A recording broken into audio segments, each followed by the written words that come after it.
Productivity 101.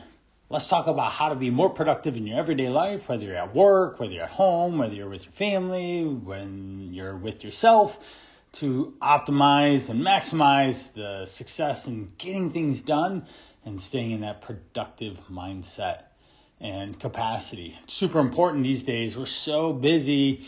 There's so much to do. And if you're not organized, not on top of it, productivity will definitely lack. So throughout our presentation today, we're going to go over what are the key concepts of productivity, productivity challenges, and also ways to increase productivity. Key concepts. Let's define what productivity is. It's an overall measure of the ability to produce a good or a service. For me, I produce a service. My productivity is my ability to engage with my clients in an effective way that helps them overcome some of the challenges, develop better solutions for the situations they find themselves in, to be able to repeat that and stay successful, not getting slowed down. Now, this is an index that measures output, what you get, as relative to the input of what you put in. We always know, especially in today's world, the more that you put out, the more productive you are, and that's what defines being successful in a company. A company's ability to put out goods and services and be successful in the marketplace is directly related to their company's employees' management's ability to get the work done. Measure how specific resources are managed to accomplish timely objectives. So we have two clear ways to do this. We have quantity, the amount of work volume or units that need done. The quality, the ability to have a high quality or high value outcome, product, service. I try to have a moderate to lower amount of quantity of people I work with at any given time, but I keep my quality as high as I can. So I overachieve, over-deliver, and the clients feel successful, supported, held accountable to what their goals are. Now, key concepts. Productivity is always the relationship between quantity and quality of goods or services produced and the quantity of resources used to produce them. As I think about this in my own work, again, I am servicing clients with weekly phone calls, daily tech support.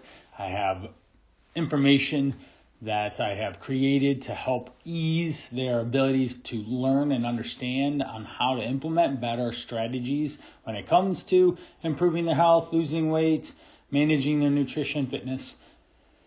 So I manage that in a company, say Apple. Their quantity and quality has to be produced by the types of computers and phones and such and services that they do, with keeping the highest quality possible. They are definitely an A standard. I have Apple products, my iPhone, my laptop here that I'm on right now.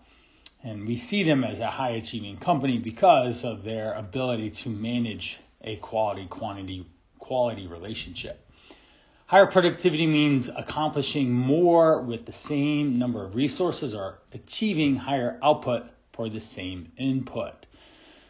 You have the same amount of people, but can you produce twice as much ability or service or product into the marketplace? You will be more successful that way. You won't be limited by supplies, only by the demand would you be limited there. But achieving a higher quality output is going to bring better people to the table that want to purchase your goods, products, services. Now, productivity in the workplace is really typically describes the amount of work your staff can do within a certain number of hours. I work a lot, and I am juggling a lot of different responsibilities between those things that I said: phone calls, texts, creating new content to attract new people into my sphere. And it relates on how efficiently your workers accomplish your company's goals and produce goods and services for the customer. how good is your team? If your team is working very well together, you will see an outcome that is relevant in the marketplace. Usually more money, income, profits, and everyone makes more and everyone's happier. But if the company isn't producing, they obviously are struggling and then potentially could go out of business. Now, measuring. How do we measure? So divide your total output by your input, of course. So inputs are labor hours, resources used for the inputs, people on teams, examples of outputs: completed projects, goods and services to marketplace, number of sales that you've made, number of customers that you serve. These are outputs that you can expect by delivering higher quality services. You'll get more. So let's chat here. What factors affect how productive you are? In my world, the number of people that I'm working with at any given time dictates new incoming people. I do a pretty good job of regulating a certain client flow. If I do good at what I do, I'm constantly rotating through people because they're getting what they need from my services. They don't need me anymore. It's a interesting paradox to be in. Over deliver, and then they don't need you. Say for our software technology, I haven't needed a laptop or a computer for multiple years because what I bought was high quality and it's lasting. Now, certainly with technology evolving like it has in the last 2 decades, you're naturally going to have to get better technology as it continues to update itself. Now, other factors. Here's a question or a comment. Attitude, energy, the people that are on the team, do they work effectively together? That's an incredibly great point to focus on there. People on your team, if they are on board and in alignment with the company's missions, values, and vision with what they do and deliver, that in and of itself will take care of producing good quality and good quantity into the marketplace. If the team has someone that's not aligned with the mission, everyone feels it. There's definitely a strain, there's friction, there's a lot of challenges that start to come up, and all of a sudden you're people managing rather than product or service managing. That can be a big challenge for you especially a manager or a owner managing those type of situations where personality or people can cause some productivity issues. And that's something that's important to note for you yourself that's listening in, is show up to work and do the best job you can because you agreed to work at that place, or you agreed to own a business and deliver a service. Show up for you, for the other people that you are serving. That's incredibly invaluable.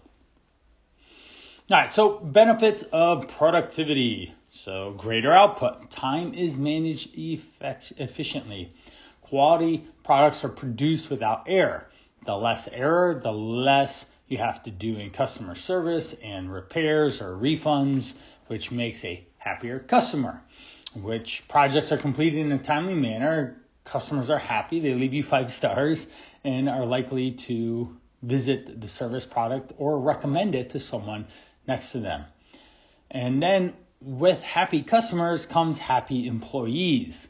Employees are then reinforced with positive engagement because the service, the products are good and everyone is winning and happy. So employees have increased morale and feel better about their work in a productive environment. Super important.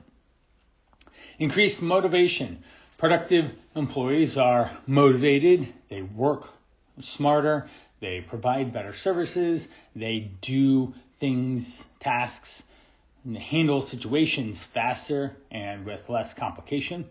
There's less time with more results. You can just produce better outcomes, and the workflow is polished. There's a clear, organized pattern of behavior or tasks that need to move in a certain frame, which allows for reduced hours to achieve the same output. And then ultimately, if you have that organized, you reduce burnout.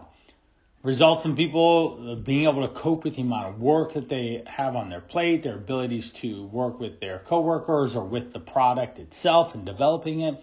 And all of this associates into less time, happier people, better service, better product, and ultimately a company being profitable, delivering what they say they're going to. So what are some productivity challenges that pop up? Well, distractions. Hopefully you've already turned off your notifications, your email. You don't have 8 tabs open on your internet browser like I do a lot. It's just like There's constant distraction. And one of the things I've been focusing on myself is focus, is paying attention to the singular thing that is most important for me to accomplish and achieve. So it's easier to get distracted from all the ongoing things. Even someone in the office could ask a question in an important process that you're going through to accomplish a task. That could throw you off 20 minutes because the question leads into a conversation that leads to you not getting back on task and accomplishing thing, which then challenges productivity in a big way. So always limit distractions. I have do not disturb on right now to limit my distractions to delivering this. Now, pop-ups we want to decrease, set assignments, things that are popping up on your timeline are really in your work calendar. Make sure that we're staying organized so that we don't have conflicting challenges popping up. There are no clear goals. If you aren't sure where you're headed, it's hard to get there efficiently and effectively. Spend a lot more time wandering around. So without clear goals, set of goals, it can be difficult to focus on what is most important. If you have too many or you have too few, that in of itself can cloud your judgment in which way to go. And it also alleviates a certain amount of pressure that you might not be taking as much action on that you should in the first place. So clear goals, focus, timeline allows for a lot more productivity. In my world, I have a weekly check-in sheet. There are about 9-10 important features that I want people paying attention to. They're really simple. Things like getting enough sleep and drinking water and being aware of the calories that you're eating. Very simple things, but if they're not focused on them, the productivity of our work together and helping them achieve their body goals, their health goals, and weight loss goals or whatnot diminishes pretty quick. Then it's not good. Now, procrastination. This one will slow you down. So we have distractions, we have no clear outcome goals or a timeline there. Then procrastination.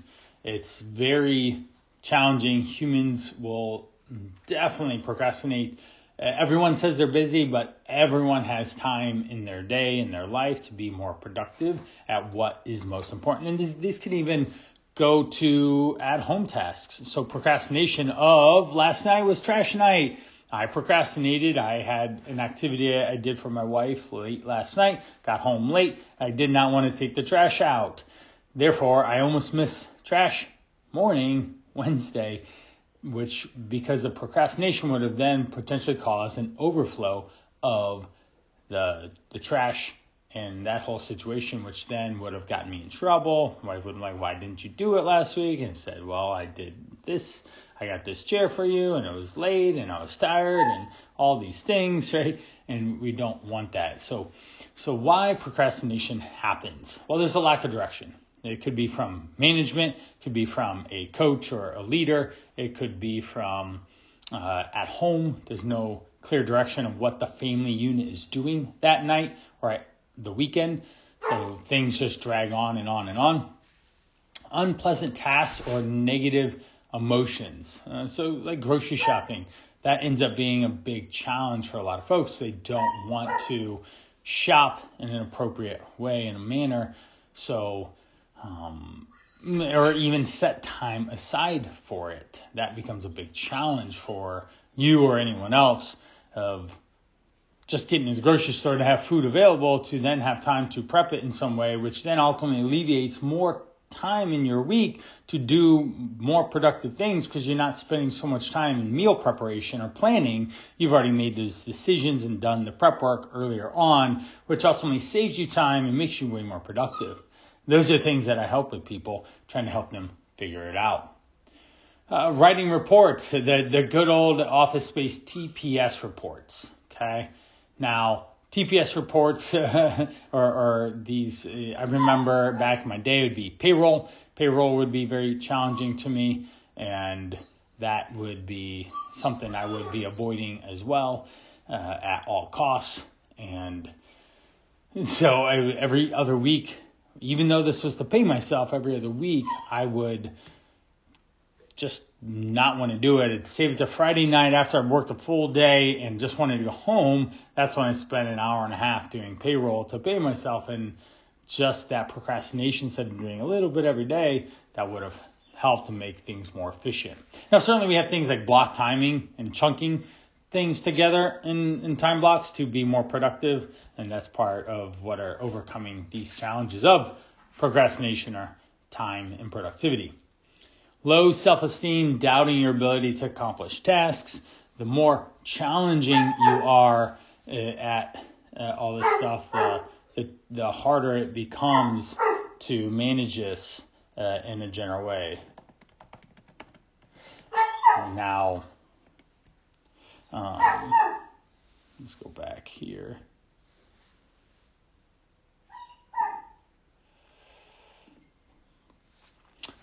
So with low self-esteem, it ends up being you just aren't sure of yourself. It costs you time and energy, and that ends up slowing down your ability to just be confident and get the work done in a timely manner. So that's something that is a challenge.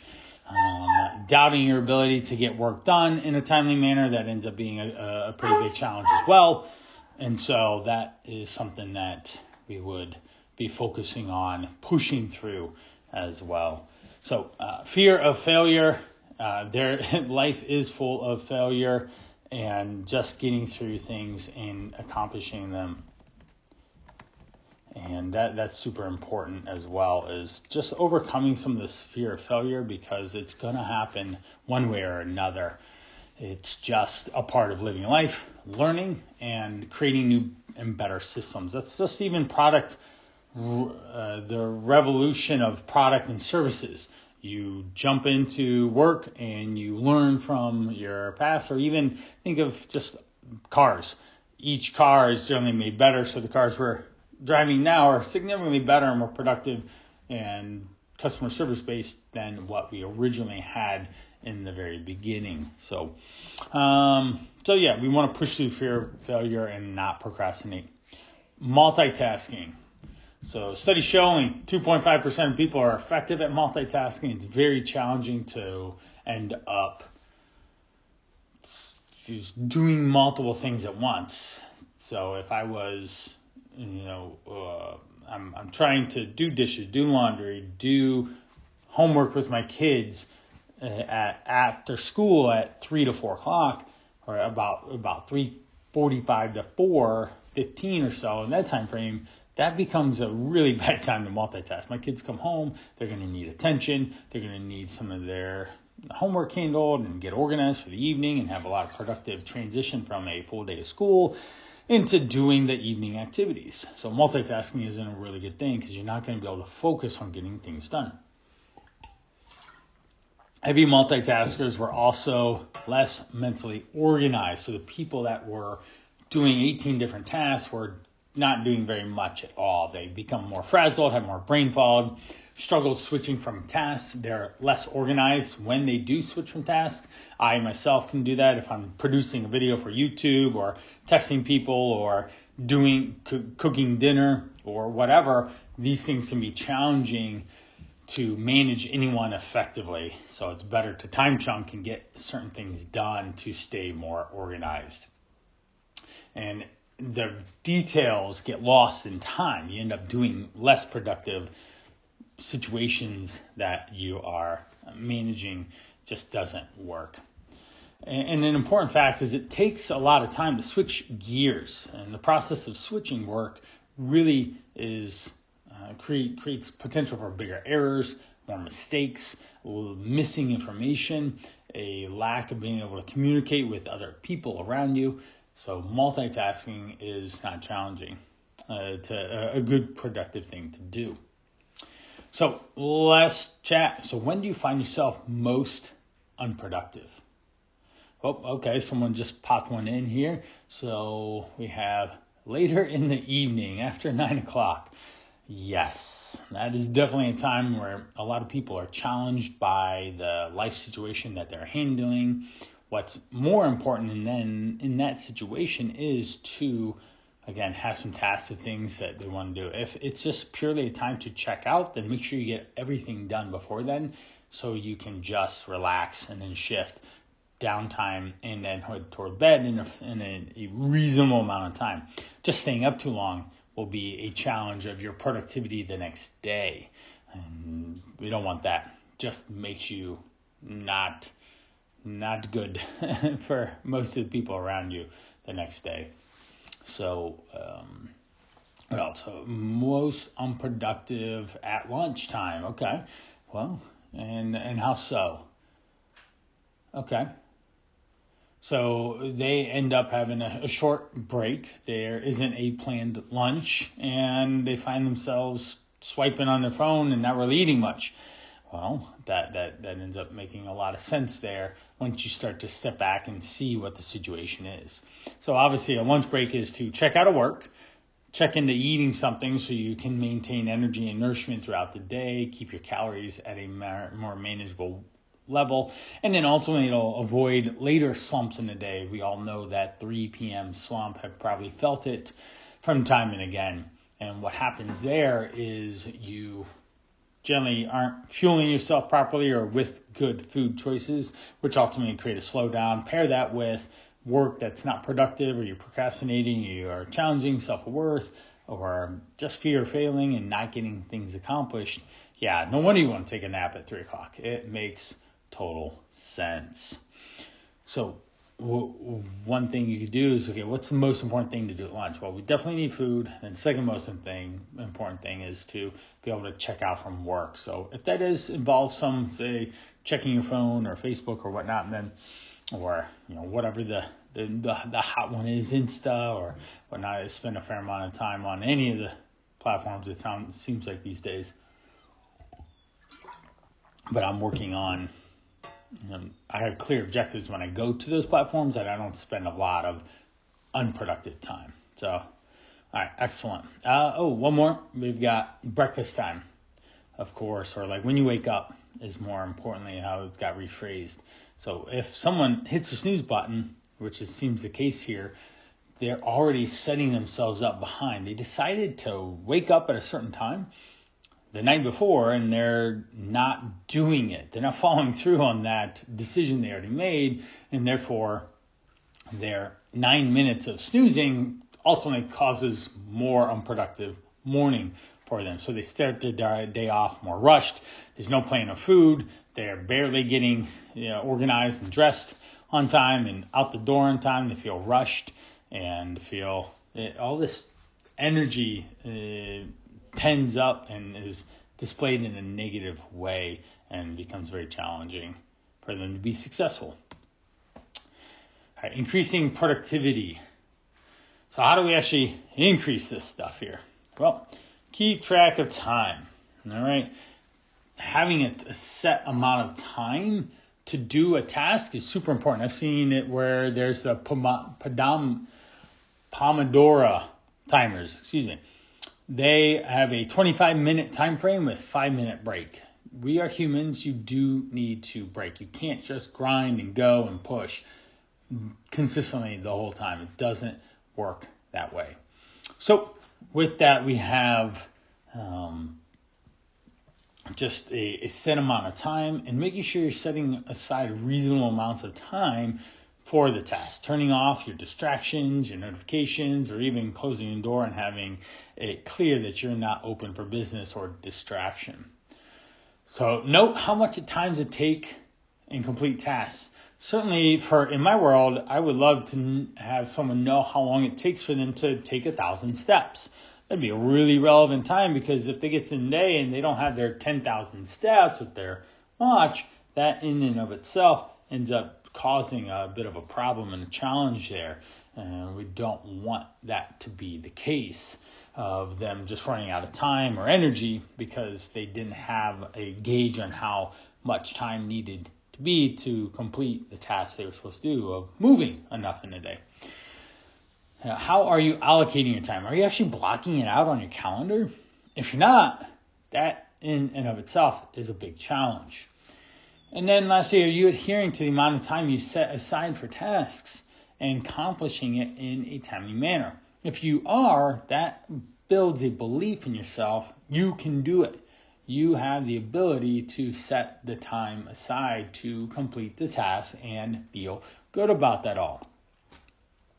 Most importantly, you need to set realistic deadlines to stay on track.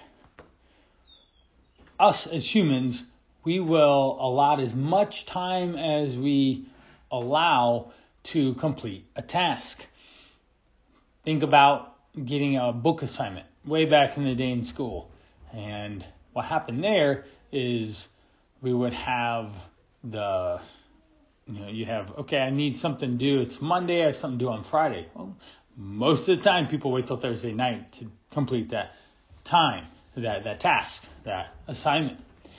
So they end up crunch time and didn't do much work before. But if you set small chunks aside, 15, 20 minutes each night, then on Thursday night, you may only need another small chunk of time to just wrap it up and get it all organized, because a lot of the bulk of the work was there. So setting realistic amounts of time, knowing that it's going to take that 1,000 step example. If it takes you a certain distance, okay, I need to walk, a 10,000 steps is 5 miles. So let's do some quick math as a rough guesstimate. So 5,000, 2.5, that's 5. Divide that by, so if it takes you, say a mile is about 2,000 steps, so half a mile to walk 1,000 steps, and you need to know how far that is around your house as looping blocks for you to be able to go out and walk it and get those steps in. But also, it'll make you more motivated. You have a time crunch in which you'll be able to produce a certain outcome and output, and that'll make you feel a lot better. You'll stay focused. You can focus on that singular task at hand and really make things be a lot more productive for you. All right, using technology. We can go both ways on this. Certainly, we have plenty of technology in our lives now. And there's apps for everything and calendars for everything, and allows you to be able to schedule yourself or help remind yourself or reset yourself. But you have to decide, is an app a really important thing to do, or even just writing something out on the calendar? That's super important too. So number of apps that manage your time, the due time tracking, you have your calendar, there's Harvest, Top Tracker, Rescue Time. You even have screen time on your Apple device. That's I already said I was an Apple guy. So that in and of itself will allow you to look at what you're doing in the certain different apps on your phone and how much time you're using in your phone in general, each individual resource in there, the apps itself, to see how productive you're being with your time or not. You can also shut down certain tasks and limit some things to have your phone turn off at 10 p.m. and just lock you out, basically. That certainly you could just unlock it, but that in and of itself would really help you utilize your time. I got to get all these things done by 10, and then after 10, I can take a break and work my way to sleep. Certain time task things I use a lot, I will definitely use my calendar, of course. I block time for tasks. I could always do a little better of literally writing down what I'm doing at certain times to have my day and week more itemized, even more so than it already is. I live and die by my schedule, but I could even dial that in a little bit more. What else do I use? I have a step tracking app that helps me monitor my overall activity. In the past, I've used apps for nutrition and tracking calories to help me understand how to properly fuel myself.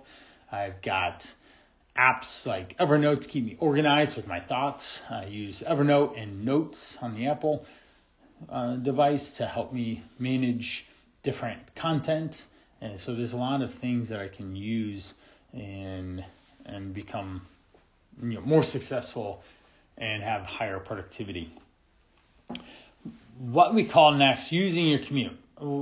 Something to consider is net time, no extra time. So we want to take advantage of your commute to work, of are you taking public transit? Can you have a spouse drive or a partner drive or a friend drive?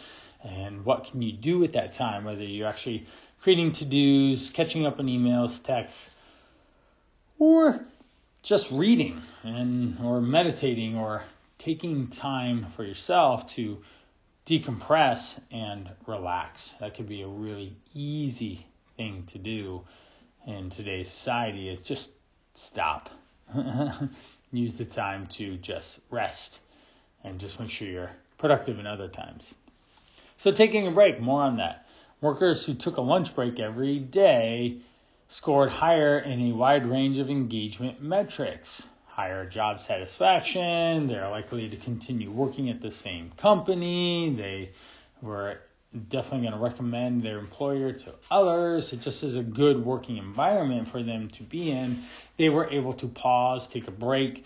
We don't have to grind and hustle and move and push all the time. It's very important to navigate that situation, especially if you have a forced lunch break.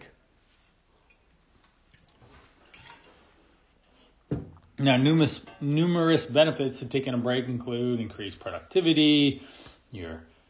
So your output becomes a lot higher because you're rested and refocused. Creativity is boosted. You can think more clearly and have better ideas and stay on task a lot faster. Increased mental well-being. Okay, that in and of itself too is really super important. You want to be at peace inside your mind and focused on that. So here we go. There's a good takeaway here is the 2-minute rule. If it takes less than 2 minutes, do it immediately.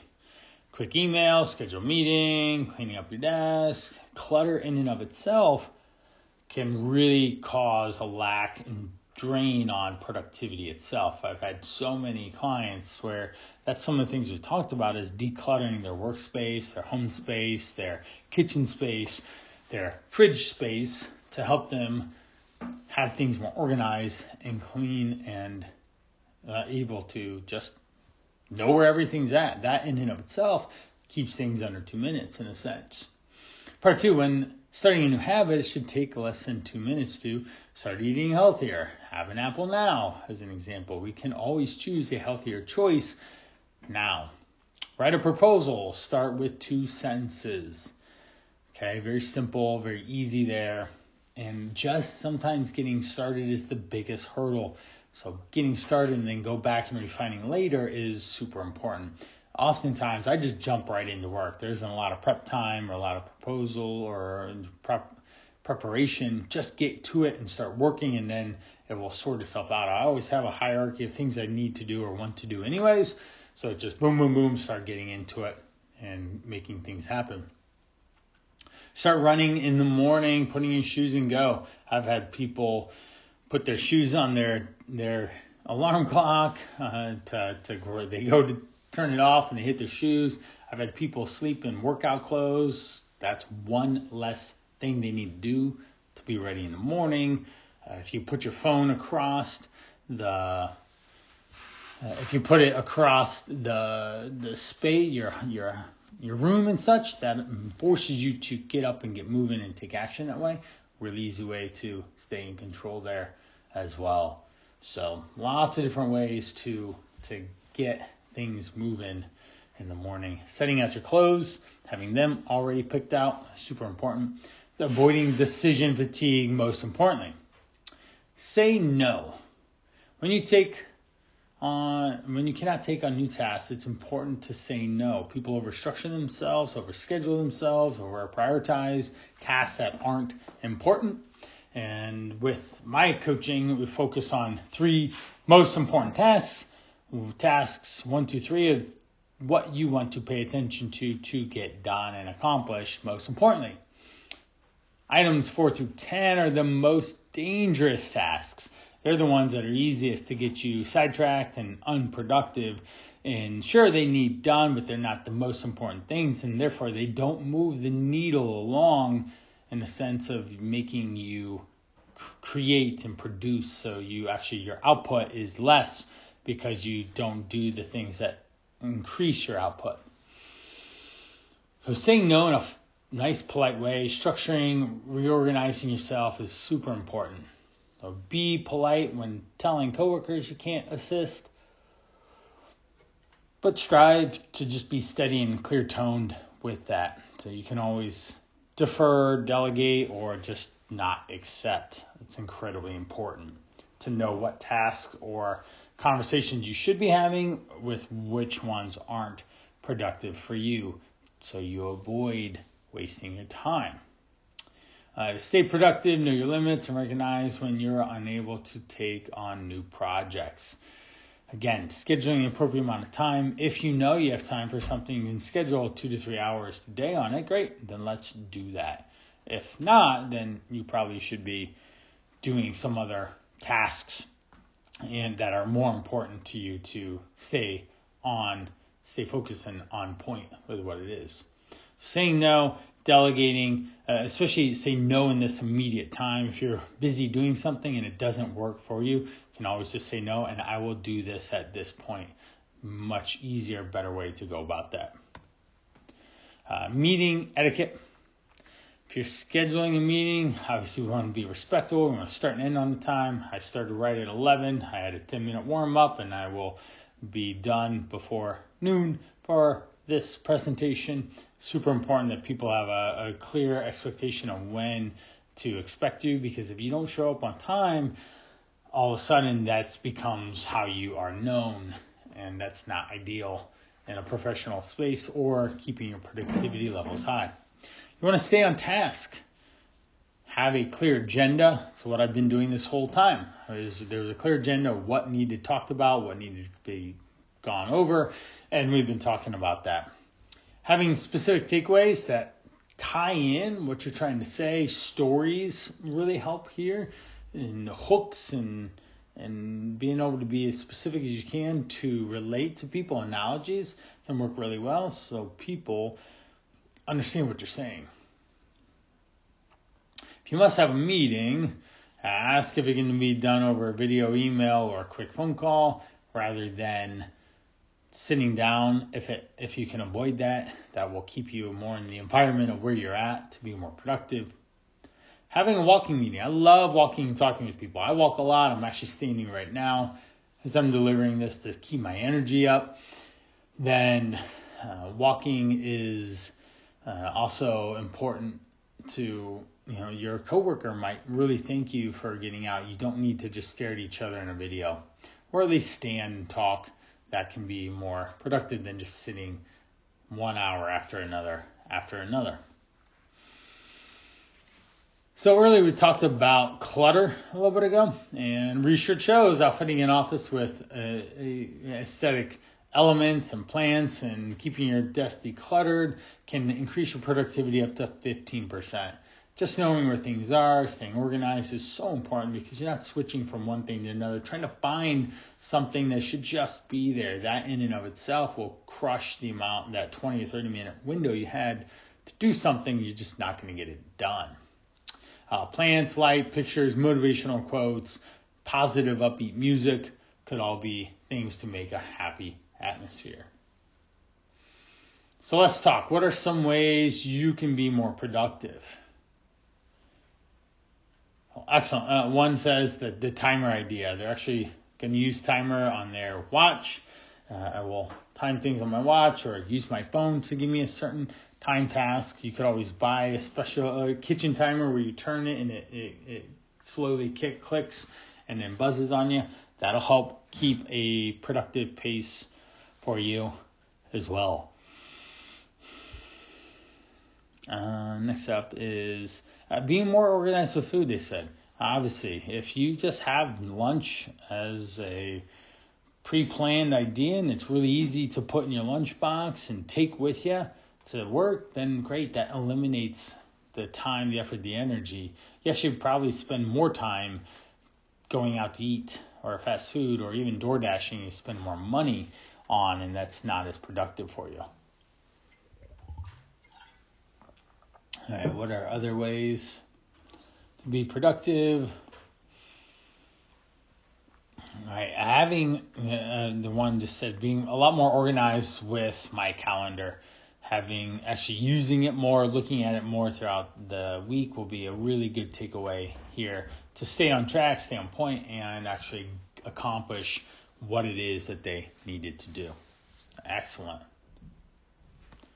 Well, I want to thank you for joining me here on this presentation. Hopefully you have some really big key takeaways on being more productive and having a bigger quality output of the input that you're doing, more focused effort, energy on the front end to deliver a better product, service, and experience for the people that we're serving.